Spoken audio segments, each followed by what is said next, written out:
Hello and welcome to the Red Phone Zone. I am one of your hosts, Ethan, and today on Confessions of a Movie Snob, I'm going to be talking about the 2011 release of Pirates of the Caribbean on Stranger Tides. Now, this is the fourth installment in the Pirates of the Caribbean franchise, and this one is directed by Rob Marshall rather than the last three, which are directed by Gore Verbinski. First, let me preface this, as I do all my reviews, with my history with the project, history with the films, I should say. I've seen all three of the previous Pirates films. I really enjoyed the first one. I think the second and third one are greatly flawed movies and have some fun parts in it, but other than that are not really worth your time or effort, except if you want to see Davy Jones, because Bill Nighy does an absolutely fantastic job portraying that character through all that digital effects and makeup. Beyond all that, we get to Pirates of the Caribbean on Stranger Tides. Which is a film that is inspired by or suggested by another novel. The whole movie sort of feels like as if they had this script for this pirate movie based on this novel, and then someone got a hold of it and said, hey, let's turn this into a Pirates of the Caribbean movie, and it'll make $300 million, or $400 million, or $800 million, which it seems to be on its way to doing. The movie's got doesn't really suffer from too many characters, in my opinion. I think it just suffers from too many two-dimensional characters. The film just never really manages to grab a hold of you and become that fun thrill ride that the first movie was. And the second and third movies sort of had a few moments in it where you had a lot of fun. The movie had my main problem with the film is it had a lot of moments in it where it was it just so happens, it just so happens that Johnny Depp's character Captain Jack Sparrow is in London, and it just so happens that he is there looking for someone who's posing as him, recruiting some people for a crew. It also just so happens that while running away from some redcoats, he happens to go into an alley where his father is, who saves him from being arrested or shot or whatever. It also just so happens that Johnny Depp has this map to the Fountain of Youth, which I think they set up at the end of the third movie. Whatever. The thing about this movie is it's just so disjointed. I keep going back to there's no real point in the movie where it grabs a hold of you and continues on, or there's no points in the movie where you just can point your finger at saying, man, that scene was a lot of fun. Contrary to what Aaron might say, in the first movie or in the second movie, I really enjoyed the water wheel fight at the end of the movie. It was a lot of fun. There's a lot of fun action. It's really, it's a cool sword fight. It's just some cool stuff going on. However, the movie itself is not very good and just didn't really work. This movie sort of suffers from the same thing, except none of the action sequences really work well or make too much sense. Probably one of the biggest action scenes is when the mermaids are attacking some of the pirates, and Johnny Depp goes and blows up a lighthouse that is built on this ancient island that happens to have the Fountain of Youth on it. That the English apparently decided they needed to build an old lighthouse on and then abandon, but leave tons of whale oil in it so it could blow up spectacularly. Yeah, anyway. It just so happens that this island is surrounded by mermaids, and you need a mermaid's tear in order to get the Fountain of Youth working.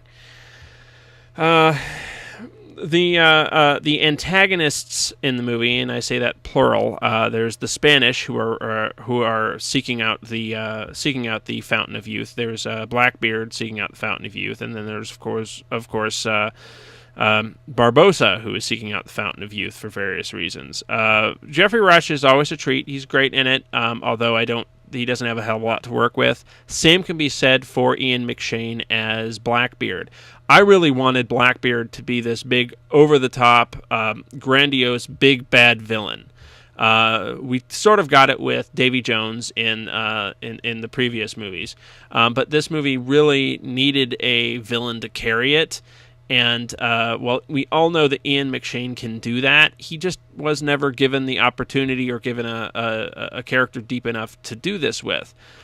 Blackbeard is interesting, and there are some aspects into the character that are very fascinating and could have been a lot of fun. Like he can control his ship with apparently it ends up being with his sword. But it also sort of said, going off of something that Jeffrey Rush's character Barbossa said, he can do it to other ships as well that he's fighting. And then he also collects these other ships in a bottle. And really, you sort of get this impression that Blackbeard's a sorcerer. That Blackbeard can do this magic. He can make zombies. He can do all this. He never really does anything with it. And I really would have liked to have seen them do more with that. That would have made him a very unique villain. I would like to have seen him be more, yes, I'm evil Blackbeard, and he does a few things here and there, but it's nothing that, yeah, I'm sinister, nasty, and horrible. I really would have liked Ian McShane to sort of get that over-the-top melodramatic villain that he can do so well, and he just never really gets it. There are superfluous characters in here in the movie, and characters that get story arcs that just don't make really any sense to the plot. There's a priest that's on board the ship that really you're supposed to buy that he's on there because Penelope Cruz wants to redeem Blackbeard and save his soul, but there's the dude's evil enough you don't really care, and the priest doesn't seem very enthusiastic about doing that, and we don't know where this guy came from. He's just sort of there for eye candy to fill the Orlando Bloom role, I guess. And then they capture one of the mermaids for what they need, and then all of a sudden, he's falling in love with her. And I mean, this is all in the space of 10, 15, 20 minutes in the movie, and it's just not done well. The character really has no purpose other than to be there to be dangled in front of the mermaid in order to get her to cry.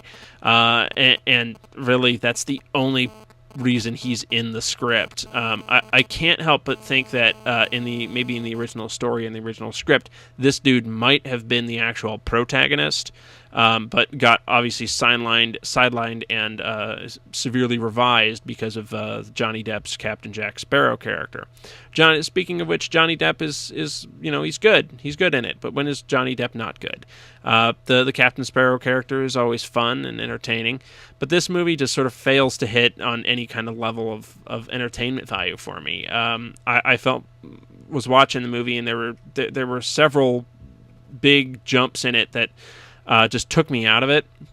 Whereas usually I can shut my brain off and enjoy a movie, I was shutting my brain off and trying to enjoy this, but these points in the movie just kept coming up that just didn't make any sense, or just were so jarring that it just took me out of it. And there's just enough of them there that it's just not an enjoyable movie anymore. So really, go rent and watch the first one if you don't already own Pirates of the Caribbean: Curse of the Black Pearl. Go get that one. It's a much better movie. It's a lot. That one's a lot of fun. So far, of the three movies I've reviewed this summer, I'd probably rank this one the lowest, even lower than Priest. Priest at least had some coherence to it. And by far, Thor is, of course, the biggest, best movie I've seen this summer. So I felt watching this one that I just wanted to go see Thor again. So Pirates of the Caribbean, I'd skip it. It's not that great. Other than that, next week, my next review is going to be on Kung Fu Panda 2. So hopefully that will be a lot of fun. So that's all she wrote.